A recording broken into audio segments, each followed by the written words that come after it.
Gators Breakdown episode 139 is ready to go. Spring game recap. Orange and Blue debut is over with. Dan Mullen's first spring game with the Gators, and we're going to break it down right here for you on Gators Breakdown. Initial recap right after the game. So I'm your host of Gators Breakdown, David Waters. You can find me on Twitter at GatorDave_SEC. Joining me for this episode of Gators Breakdown is co-host Will Miles. You can find him on Twitter at WillMilesSEC. And our partnership site, readandreaction.com. That's where you can find Will's articles talking about football, mostly Gator football and the like. Will, it was an exciting pregame, at least for the Orange and Blue debut. I had a lot of fun out there. You got to watch up there on TV in Philly, so you didn't get the pregame atmosphere. But I guess the SEC Network did a good job of showing the game for us. Yeah, and there'd been so much hype that I was really anticipating seeing what changes Mullen has made and what progress the team has shown, and so really throughout the day, I was pretty excited to get home and watch the game, and it's a spring game, and we need to keep that into account. But we'll get more in depth in terms of what we thought about what went on. But certainly, I think it was exciting for everybody to be there, and a lot of people at the game, and so it was a pretty good turnout. Yeah, it was an exciting pregame, like I said, for the Orange and Blue debut. I got down to Gainesville by 9 o'clock this morning, so met up with Sean Steege first, who had some Gators Breakdown cups made for us, so we got those in hand. Big thanks to him for that. Then my good friend Robin Lewis come down from Georgia for the game, and got to hang out with those guys and sit with them during the game. But also some shout outs to Buddy and Brendan Martin. They invited me on the Buddy Martin show, so I got to spend about 10 to 15 minutes on that show right before the game started, right there, right in front of the Gator Walk. We got to check out the Gator Walk with the Gator Nation Kingdom tailgate hosted by Bubba. Or I also got to meet listeners of Gators Breakdown, Logan Embry, David Soderquist, and Gary Paulus. I got to speak with Brady Ackerman for a little bit. So, Will, it was a fun time and a good time had by all. Pre-game, we were right there, like I said, with the Gator Walk. The players walked in front of us. The Gator Walk was packed. We got to interact with a lot of our listeners. So it was definitely a good time for me and a lot of our listeners out there. Well, that's really what this is about, right? I mean, there's a connection that football gives us all, and even up here in Philly, I mean, I had people texting me and sending me messages on Twitter and interacting with me on Twitter during the game and all that sort of stuff. And even when you're far away from Gainesville, you still have that sort of closeness with the people who went to Florida and that kinship, and that's a big part of what Florida football is about. And so, it's nice to have that be part of the spring game and have that be part of the experience. And we got some more Gators Breakdown house out there too, Will. Well, that's good. I'm enjoying seeing people rep the logo, man. So appreciate everybody getting the word out. Absolutely. And remember, you can find Gators Breakdown on news4jax.com/Gators Breakdown. There you will find all the Gators Breakdown episodes as well as articles from the News4Jax sports team. That's news4jax.com/Gators Breakdown. Also, you can listen on iTunes, Google Play, and YouTube if you want the video version. Follow Gators Breakdown on Twitter and Facebook at Gators Breakdown. And when using those services, please rate and review the show. Let Gator Nation know what they'll be getting with Gators Breakdown. So, Will, I kind of teased it on our Twitter tease. Good friend of mine, JJ Gatorman on Twitter, got to talk with CeCe Jefferson tonight. CeCe Jefferson was injured in the first half of the game. And JJ says this comes straight from CeCe Jefferson. CeCe has a torn labrum and will be out for 4 months. He was seen in a sling tonight in and around Gainesville. So a little bit of breaking news coming out from the spring game. Of course, I was talking before the game with a lot of fans and saying, we were talking about the strength and conditioning and how we haven't really seen a lot of injuries so far this spring. And of course, I guess blame it on me for bringing it up, I guess. But early in the spring game, CeCe Jefferson goes down with an injury, and it looks like he'll be out for quite some time. How dare you, Dave? Clearly, you're putting the hex on people. But I mean, it's a big deal. There's no way to spin it other than the fact that I guess you'd be glad that it happens in April rather than happening in fall camp or something like that. Yep. Certainly, we wish him the best, and we hope that he'll be back in August and be wreaking havoc in the backfield pretty soon after that. But it's not an insignificant injury, and so we can only hope that he's going to be back healthy in the fall and be able to resume some of the things that he was going to be doing. But it's a blow regardless. I mean, anytime you have have that kind of injury that limits your range of motion and limits what you can do in the weight room and all that sort of stuff, it's going to have an impact, even if he's back for the start of the season. Good. Yeah. And I guess, I don't want to say it's a good thing, but one thing that has happened throughout the spring and it took place in the spring game as well is Antonius Clayton continued to show promise as being a defensive end who can create pressure. And we saw more of it, like I said, more of it in the spring game. So, the CC's out for quite some time and is maybe missing some of the first part of the season because I'm sure, like you said, he's going to be limited for quite some time now. And, going into fall camp, he's may not be conditioned and it may not have that range of motion he's going to have. So maybe Antonius Clayton can live up to that billing that he had all spring. Hopefully it's not one of those, spring storylines that doesn't come to fruition in the fall, but Antonius Clayton had another good showing in the spring game, got sacks of Kyle Trask, I think back to back, I believe, had got to Kyle Trask. So, he has to be more of a consistent player, but we saw it all spring long. It culminated in the spring game, and CeCe Jefferson is going to be out for quite some time. Maybe Antonius Clayton can be that guy who steps up and continues to have an impact at the defensive end position. Yeah, well, and on those 2 sacks of Trask at the end of the half, that was against Jawan Taylor. So it was against the first string right tackle that he was beating.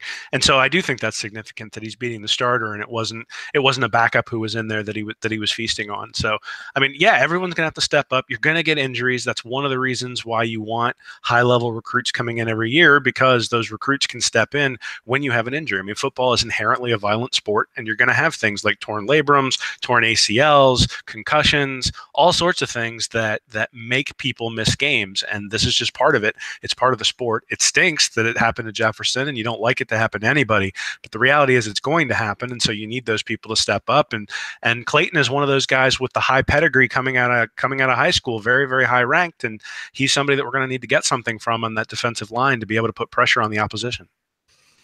Yep. So, we were talking about him getting pressure on the quarterbacks. And of course, the quarterbacks, we knew that was the big story coming in. And of course, going to be the big story coming out. I tweeted yesterday, and there was some analysis out there and national writers kind of passing the buck that, if Florida doesn't have an answer throughout the spring, after the spring game, that is a detriment. I never expected an answer to come of who was going to be starting quarterback going into the spring, throughout the spring, and after the spring game. I fully expected this to go into the fall. Never thought it would be a bad thing if it goes into the fall. I mean, I guess, for one, I never expected a starter to be named after spring anyways. If one would have happened, it would have really surprised me, and I guess it would have been definitely a good thing, but I don't necessarily take it as a bad thing. Even, going in after today, I would say Kyle Trask probably looked the best out of the quarterbacks. I was impressed more with Emory Jones than given the circumstances, given him being a true freshman early enrollee. I was probably more impressed with him than any of them, but I still think Kyle Trask had an overall better day. Frank showed some good things. I don't think any of them were quite terrible today, given the circumstances and what was going on. But as a kind of roundup, I was impressed with Emory Jones, how he handled the situation, started shaky, then came on, used the tight ends, used the middle of the field. Trask looked the best overall, but I still not by a wide margin. He had some really good throws and had some accurate throws across the middle, hitting guys when I think when he could plant his feet, set his throw, knowing where he wanted to go with the ball. I really, that's where I like Kyle Trask really showing up. They took advantage of some easy play calls, some screens, and screens kind of seemed to be the go-to route for these quarterbacks, and you could tell they really wanted to get the playmaker Kadarius Toney involved early. He was Trask's favorite target early. Kind of settled them in the quarterbacks early. So I feel pretty much the same about the quarterback situation coming into the spring, going through the spring, coming into the spring game, as before the game and now after the game. I feel exactly the same way. So I feel a little bit worse, Okay. and I feel a little bit worse because the word of last year was progress, and so we wanted to see that type of thing. And I don't know that we necessarily saw that. I mean, overall, the quarterbacks completed 55.8% of their passes. Trask was 12 of 24. Franks was 8 of 12. But we do have to factor in that they had the 2 gimmick deep bombs to the former alums that are being added into those stats. And when you look at it, Trask averaged 5.8 yards per attempt, and Frank's averaged 5.2 yards per attempt when you take those long passes out of it. And that's just not good enough. And there were times where they threw deep into triple coverage where it was the wrong read. Particularly Frank's, I mentioned this on Twitter, that the offense just slows down when he's the quarterback. Now, part of that is they run the ball more. I mean, definitively, they were running the ball more with him at quarterback, but the offense just slows down, and it's so boring. And I just don't know that the fans are going to put up with that for that long. I mean, maybe they'll put up with it for the first year, but by year two, man, and I really think by halfway through the year, if that's the way the offense looks, there's going to be some real consternation with the fan base. Because I'll be honest, I didn't see anything today that looked much different than what we had seen last year. Yeah. I mean, I saw quarterbacks who were locking onto some reads. I saw quarterbacks who were not necessarily all that decisive. I saw inaccurate passes. I saw throwing to the wrong guys. I don't walk out of this saying, hey, I feel like there's been definitive progress. Now, maybe that's unfair because they've only had a little bit of time in the offense, but you go to every other spring game and it's sort of set up for the quarterback to succeed. And, that's kind of what I was expecting to see today. I was expecting it to be an aerial show where they were really going to let it loose, and they just really didn't. And whether that's a matter of the quarterbacks being not capable of doing that, or whether that's a matter of just sort of playing things close to the vest, I don't know. But I didn't see anything today that made me think that that there's a definitive answer. I don't know that we expected a definitive answer out of today, but I think we expected to see a step towards that. And, halfway through the first quarter, I'm getting tweeted by all sorts of people saying Trask. But you go and you look at the actual body of work over the course of the game, you go, well, not really. Now, in Trask's defense, he did get pressured way more than Franks did. Yeah.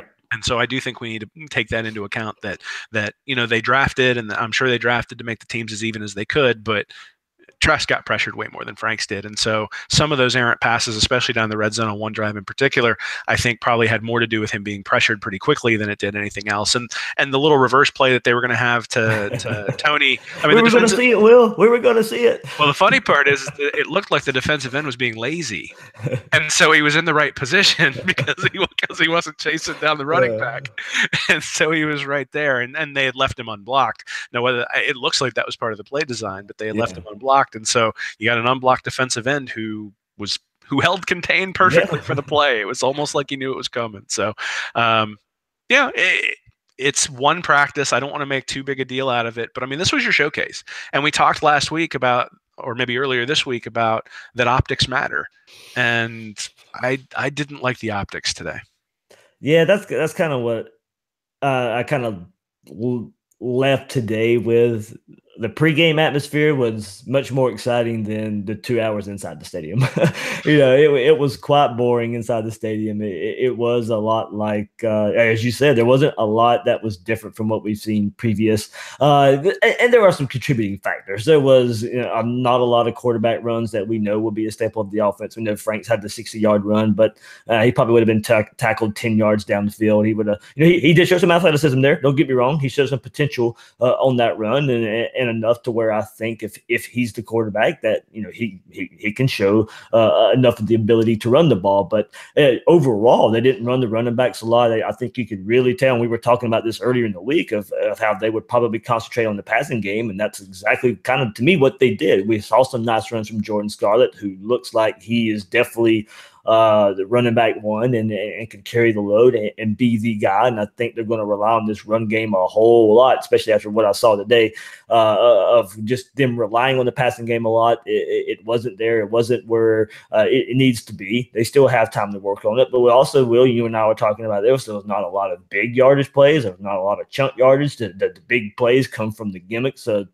Pass to Lawrence Wright and Travis McGriff, but there wasn't a lot of Van Jefferson or Trayvon Grimes or Kadarius Toney or any of the receivers making plays down the field. There was not a lot of 20, 25 yards or routes or bombs that you would see in a lot of spring games. They would just it didn't seem that the quarterbacks were taking the big steps in kind of converting the big plays that this has kind of plagued this offense from missing for so long. Yeah, I'm going to channel my inner Bill here for a second and let everybody know, hey, just as a caveat, I understand that this is one Yes. scrimmage, this is one spring game. I understand that, and I don't want to be constantly negative, but there were two things I was looking for, and I said this earlier in the week. I was looking for competition, and I was looking for no false starts. And on the first drive, they had a false start. The left tackle rocked back on the first drive once they got into the red zone, and they settled for a field goal because they were put in a tough situation to start with. And then the touchdown passes to the alums. The first one, I was sort of like, oh, okay, that's kind of cute. The second one, I'm like, all right, now we're bordering into Butch Jones territory here, where we're doing stuff just that's cute. And to be honest, I don't know that Florida is at a place where they can waste a practice. I mean, we've talked a lot about how they are behind Florida State and Georgia and even Tennessee in terms of recruiting when you look at the overall rankings. And so this is an opportunity to evaluate and to really solidify what you think about people in front of a crowd. And I think that's an important thing, particularly some of the issues that happened in the scrimmage a couple of weeks ago. And they just did not do that. It didn't feel like, I mean, the celebrations after the touchdowns, all that stuff's fine. I don't really care about that. Yeah, yeah. But I mean, the throws to the alums, it's just a waste of time. And I don't understand it. I think it's a gimmick. I think if that's what you need at the University of Florida to get people excited, you know what would have made me excited? Is you hit Van Jefferson for 50 yards down the sideline. That would have got me excited, like a real football play. And I was excited coming into this game thinking, hey, it's going to be real football we can talk about. About halfway through the first quarter, it just became clear that it wasn't, that it didn't feel like Mullen and his staff were taking this seriously. And yeah, that's a problem. Yeah, I mean, and luckily, with with technology, I was able to record the game, and then I listened to it on the way back home from Gainesville. So I had the broadcast on my phone on the way back to Gainesville.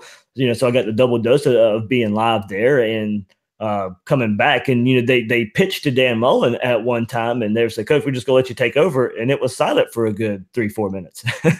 And Mullen wasn't really talking a lot, and during halftime he wasn't in the locker room with the players. He was out there with the students and all that. And then and like you said, that just let me know it was more of a day of fun. And as you said, it can be questioned if that was the right motive. I guess for the players, as you said, it was a practice. This was one more chance to get better. I guess, yes, it is good for these players to have fun. As you said, the celebrations and Chauncey Gardner putting Felipe Franks on his back and giving him a piggyback ride after a touchdown, and Franks dunking on the goalpost and playing duck, duck, goose and all that kind of stuff. Yeah, that spring game can be made for that kind of stuff. But as you said, we're some big plays were missing.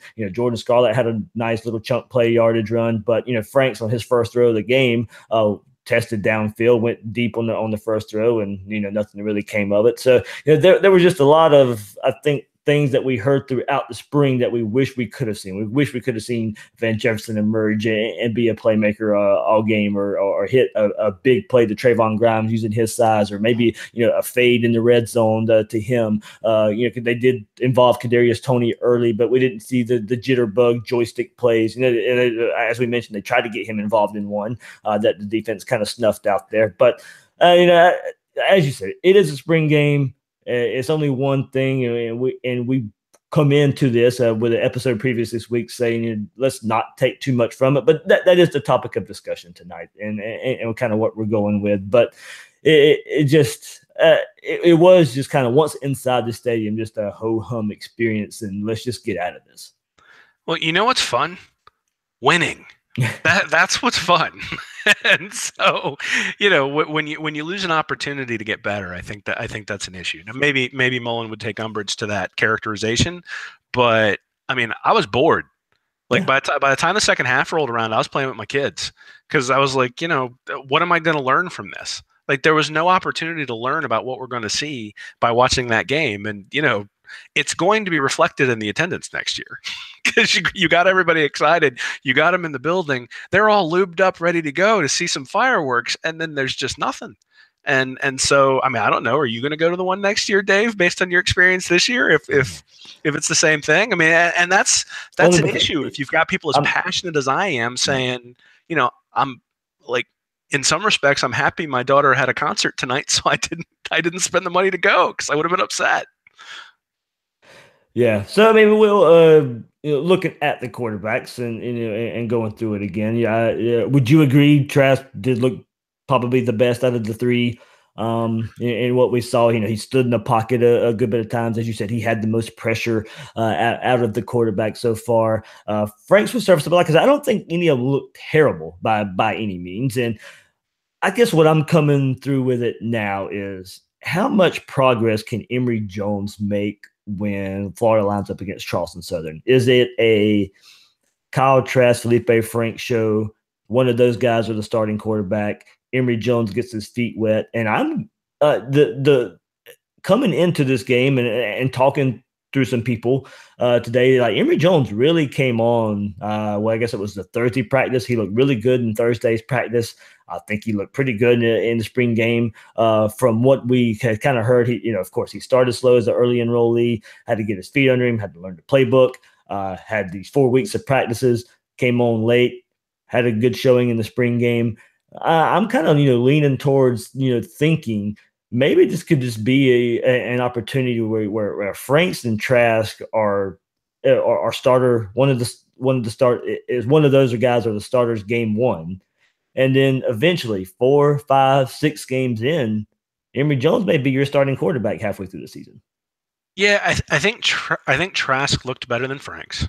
I think that's what I would say looking at it. He looked much more decisive. He was finding guys over the middle. Again, I didn't see much over the middle with Franks, and I'm not quite sure why that is, but nothing to the tight ends. It was all outside, that sort of stuff. Same type of stuff we saw last year. I thought Jones looked really good, and I would characterize his play as probably equivalent to Trask, if not maybe a little bit better. And if he hits that one play down the seam, we're saying he was way better, right? I mean, that one miss, if that goes for a touchdown, it was against a real defense. and it was against the coverage that wasn't broken. Now, a couple of the touchdowns he threw were against broken defenses where the linebacker was playing zone and it was a man-to-man look deep, and that's why they were able to hit somebody across the middle. But again, you still have to hit that guy when he's open. And the one thing I will say about Franks is he had a wheel route to Van Jefferson. I think it was a wheel route that was open down the sideline that was not well thrown. And so if you got a guy open and you have that opportunity, you have to make the good throw in that particular case. So I look at Jones and say, if he's equivalent or even slightly below equivalent throwing the ball, his ability to run is going to push him beyond either of those two guys. And I don't think, if that's the way you feel, and again, I don't know, I haven't seen all the practices, but if that's the way you feel, I think Jones starts day one. I mean, you start him against Charleston Southern. You don't start him against LSU. Yeah, I mean, I agree. If it's close, then absolutely. Well, I mean, what I saw today was a guy who is maybe slightly worse if you wanted to be generous in terms of characterizing that. And we know he can run better, and we know that half the offense wasn't even used today because they didn't run the quarterbacks.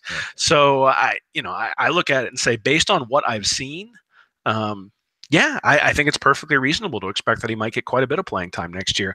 And I also think that if you've got a freshman quarterback starting, that does buy you some time in terms of the fan base's expectations, right? That if the expectation is, if that Trask or Franks is the starter, that there's going to be significant improvement from what we saw last year. And if that doesn't happen, well, obviously that comes down to the head man. And if you start Jones, well, it's okay. He's growing pains. By the end of the year, we expect him to be better than he is at the start. And by next year, we expect him to be elite. And that's sort of the way people are going to think in terms of that. So, yeah, what I saw today, I wouldn't be surprised at all if Jones starts. I didn't see anything where I said that guy's definitively the starter, that guy's taking the reins. But again, I'm not sure that they were really trying to show all that much. So how much we can take from this, I don't really know. Yeah, and early, Will, I think we can go and look at the offensive line as well. I think they tried to help them out. A lot of the early throws were getting the ball out of the quarterback's hands. I do think the quarterbacks did a good job there of getting the ball out of the hands, and a lot of that was play calling, of hitting screens, and hitting screens is important too. If you hit those right and let the guys get upfield, that's an important part of the offense. But I think they tried to help out the offensive lineman as much as they could, knowing that the defensive line has the advantage and had the advantage all spring. And there was, like I said, later on in the first half that we saw, and Jordan Scarlett in his run, I think we saw the offensive lineman help him out and create some holes for him. As a whole, and I went into this, what was I looking for in this game, and one of them was the offensive line. I wasn't disappointed in what I saw from the offensive line today. No, I thought they were pretty decent. I didn't see anything where I was like, oh, they're blowing people off the ball. Yeah. But I saw some pretty nice runs. I also didn't see anything. I mean, there were a couple of runs by Scarlett, but I didn't see anything where it was like massive explosion. Yeah. I was surprised they didn't give the ball to Pierce more. I think when I go back and look at the game again, I'll probably see that his runs were pretty explosive, because I remember one in particular where I was like, who's that guy? But yeah, there was one run I remember in particular being at the stadium. I was like, oh, there we go. That's what I was looking for. So, yeah, I mean, this is it. Again, it's just one data point, and that's what we're going to take from it. But it worries me a little bit that they're protecting the offensive line during the spring game.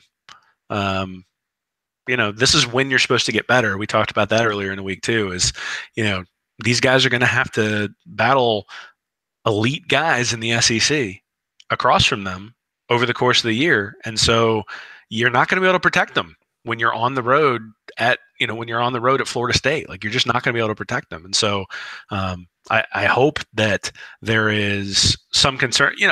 I would expect to see that would be something that you would again.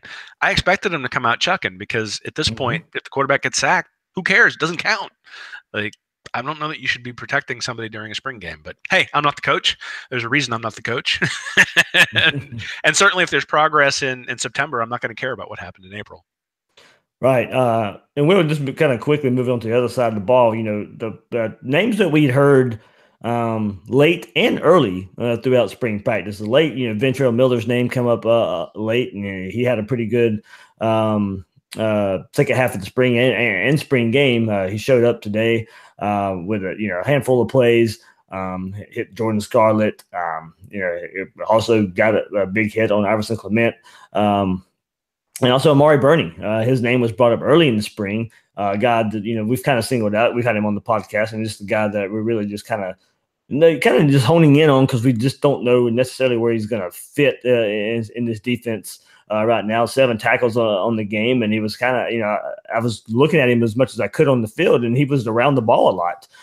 So Amari Burney, Ventrell Miller as the name, like as I mentioned, Antonius Clayton as well. Overall, we saw it. We didn't see a lot of passes, so we couldn't really get a feel on Henderson and Wilson there. I think they did their job from what I could tell. But just kind of ho-hum day for the defense, but kind of expected, because I think that's kind of why it was ho-hum, because it was kind of expected that's kind of what they would do. But it was just nice to see Miller's name. We've kind of heard him from the last couple of weeks still be in the conversation, along with Antonius Clayton, of guys that have kind of come on. But Amari Burney kind of fell off. We heard his name, and he had that pick in the first practice, I believe. And now in the spring game, when the lights are on, his name pops back up again. Yeah, well, it's good to see, because we've talked a lot about how linebacker depth is an issue. Obviously, Burney is more of a defensive back, but I think he can come up in sort of that Marcus May mold and Marcel Harris mold, and come up and make some hits, sort of at a hybrid linebacker type safety position. Ventrell Miller is really important, because there were plays that you saw later on in the game where the linebacker filled the hole and missed the tackle. There were plays where you saw Scarlett was able to really take advantage of the linebacker on some of the things that he was doing. So the defensive line, I think my first sort of impressions of the game is the defensive line showed pretty well. The linebackers still were inconsistent, and on the back end, they didn't get challenged an awful lot, but I don't really have any concerns about the defensive backs. I think the defensive backs played pretty well last year when they weren't worried about their coach getting fired. And so I don't think there's a whole lot to glean from this. I think the defensive backs are going to be good. The linebackers are going to be inconsistent, and the defensive line is probably going to be upper tier, but not elite. And so I think a lot of what's going to come down to the defense in terms of how good they're going to be is going to be the linebacker play. And that does mean people like Burney and Ventrell Miller and Voshan Joseph, and seeing those sorts of people take a step forward and improve in Grantham's defense. Now, obviously, we didn't see anything real exotic today. Even on the sacks that Clayton was getting at the end of the half, it was all 4-man rushes, which is great if you're getting pressure for a 4-man rush. You just don't know whether it's an offensive line issue or a defensive line excelling. And that's not something we'll know until the fall either. But it is good to see them getting pressure with their 4 rushing, but we'll see how that progresses next year, and certainly I think we'll see a lot more exotic stuff from Grantham when the lights really come on. Well, I just kind of want to go back. I kind of really was aggravated with the gimmick plays to the Lawrence Wright and Travis McGriff. Look, man, it's one of those things where if Miami had done it, what would we have done? Like, what would we say? Yeah. And look, we saw South Carolina do it last week with Spurrier, right? And he couldn't catch a pass with his golf gloves on.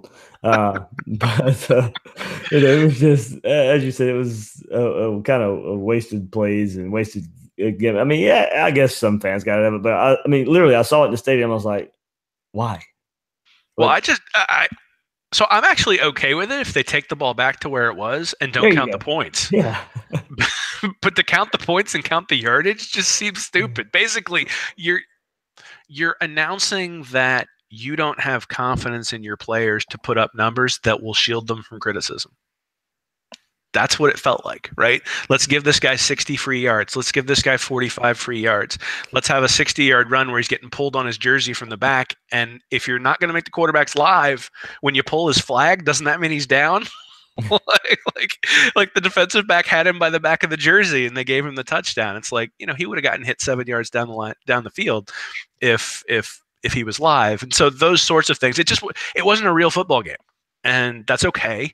It doesn't have to be. But I do think this is one of those things where optics matter. And so if Florida comes out of the gate slow, there will always be this thing in the back of all of our minds that they weren't taking the practices seriously when they had the chance to practice.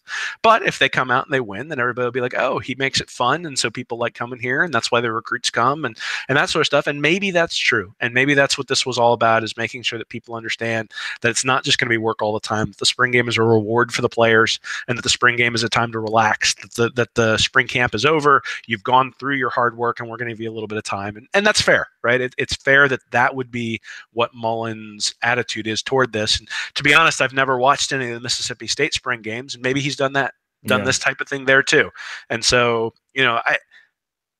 the issue that I have is that all I have heard is relentless effort and compete ever since he started, and this didn't reflect that. And it's the first time I've really felt like the words didn't match the actions, but it's also the first time that it was really real. And so that's where my concern comes in. Yeah, and going kind of towards the defense side too. That, I guess that's part of it too. Is it's kind of hard to gauge what they were supposed to be doing in this game because of the gimmick plays and all that good stuff. And maybe we're just looking too far into it and taking it for the seriousness that it wasn't. Maybe we were kind of looking for more. I think we're kind of football starved just because of what has been happening. What has been happening with the University of Florida the last couple of years and how ugly it is, and kind of just wanted some gleam of hope. I don't necessarily. As far as energy goes and all that definitely was there, and I'll give it that. But I guess just from the ugliness that we've seen from the football side of things, maybe we just kind of wanted to take more away from the spring game and have something more to feel better about. I just don't think leaving the stadium and after turning the channel after the game's over with, that we feel much better than what we did going in overall, not just the quarterback position. What we talk about the most here, because Florida has to find that position. Just still overall, there's still we didn't really get much out of the spring game as a culmination to the spring. So as we said going into the game, and we mentioned on the podcast earlier this week, it was more about the 14 practices going into the spring game, and we weren't privy enough to see what was going on in those 14 practices. This was just one thing we got to see publicly, and we're going to probably glean too much from it, but on in that same breath, we're gonna analyze it just because that's kind of pretty much all we have to analyze, and there just wasn't a lot there to take away. Well, I mean, my expectations were way up high, and my expectations were way up high because of all of the talk that's been going on. I mean, all of the tours that Mullen's been taking, where he went to Jacksonville, where you went and saw him talk, went to Orlando, went to Tampa. And really sort of the championship standard is what we keep hearing, the Gator standard and the championship standard. And it didn't feel like that today. Now, it didn't feel like that to me. It didn't match the expectations that I had, and maybe my expectations were wrong. And maybe I need to take a look in the mirror and make sure that my expectations match with what reality should be. And I'm certainly not an 18 or 19-year-old kid anymore, and so maybe I'm just old. And so my perception of what this is different than what those guys' expectations are. But the at the end of the day, the expectations have been set by the coach. And so it didn't match the expectations that I had for it. And so I'm going to be a little bit critical of it, and maybe a lot critical of it, depending upon what mood I'm in. But, it was an opportunity to get better. I don't know if they did that today. And that worries me because I don't know that it's not as if there's 7 5-star recruits who are already committed to the program. If you had those guys coming in, and this is part of the reason why, then okay, that makes some sense. But we look at it, and it's not as if it's very early to be concerned about recruiting. But it's not as if there's a huge list of people who have already committed to the program and have bought in. I don't know that today helped people buy in. And that's really sort of what we were looking for, is progress at the quarterback position and a show for the recruits. And I don't know that we saw either today, and that worries me. Yeah, and a lot of it, going around. We're recording this on Saturday night, and a lot of people were expecting some commits from the Florida side as well, and kind of what you're saying. And look, FSU's got 3 on this Saturday night, and on this Saturday, while Florida, fans are still looking for some commitments and still haven't got any. Some good word coming out of the spring game, and some Trey Sanders and Derek Hunter and Pittman, the wide receiver there, that a lot of people were kind of looking forward to, but still nothing as far as the word of getting a commit for Florida out of the spring game, while FSU is just getting 3 after their spring game.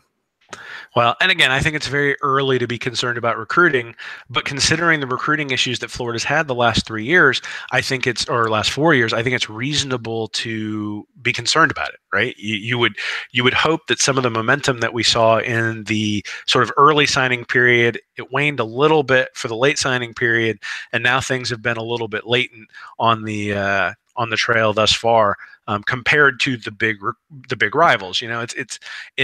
It's okay for Alabama to be down in the recruiting rankings right now, because we know they're going to be top 5 by the time everything's said and done, because they're always top 5 when everything's said and done under this regime.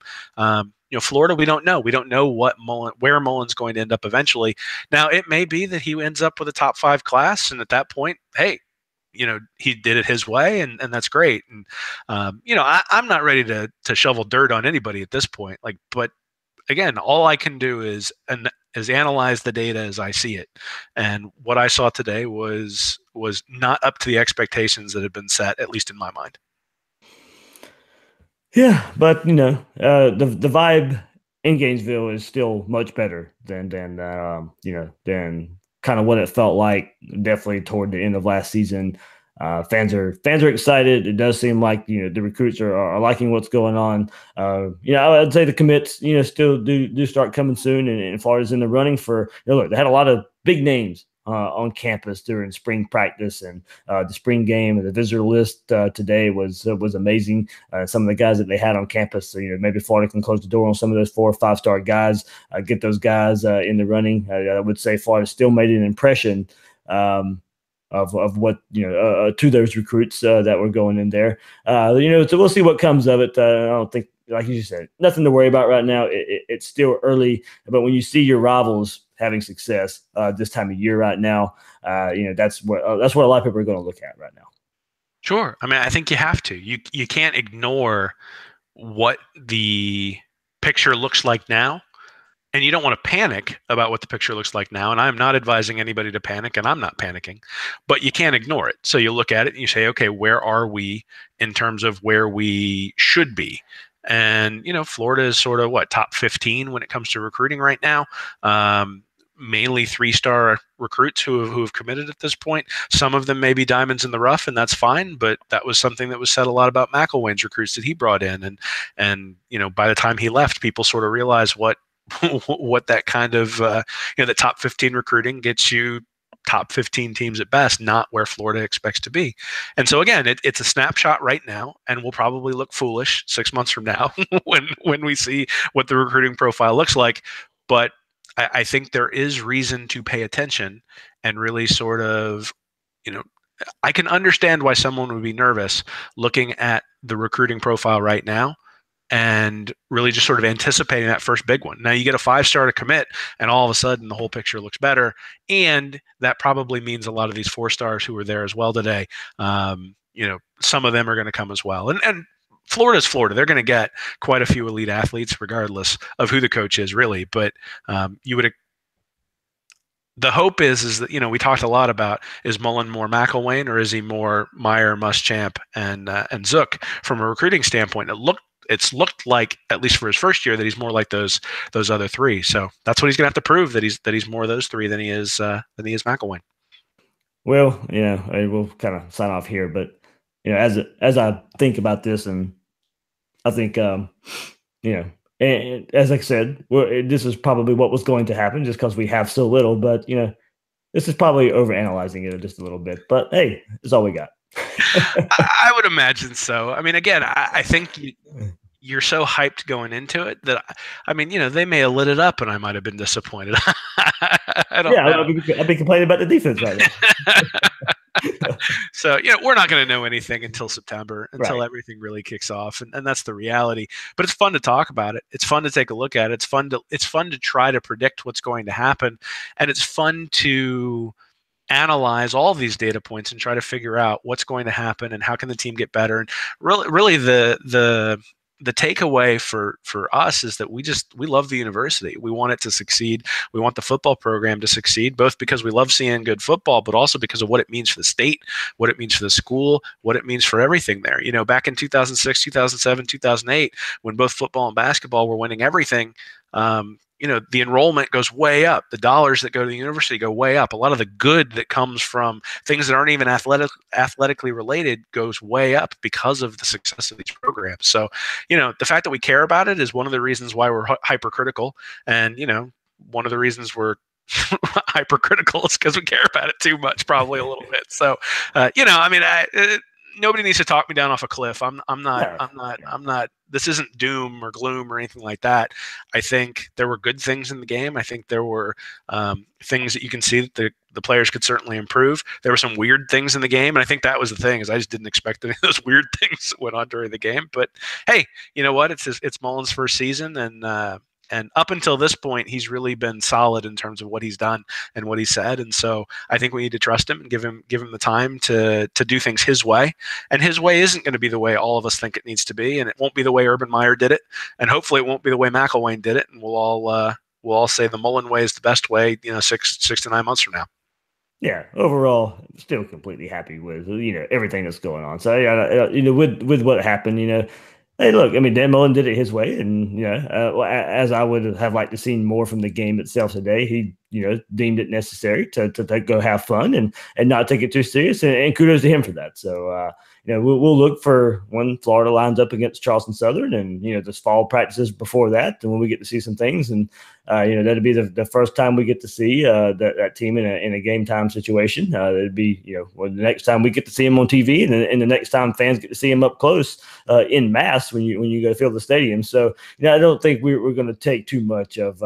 We're going to analyze what we saw, because that's just kind of what we do. But don't. I still don't even say. I'll still say don't even take what we say too serious, just because that's just our opinions and what we think of what's going on right now. And as we said, spring ball is a time for learning. I think that's what they did. I think they did a lot of learning these last 4 weeks and these 14 practices. And you can hopefully we can analyze from what we could see with the very little that we saw.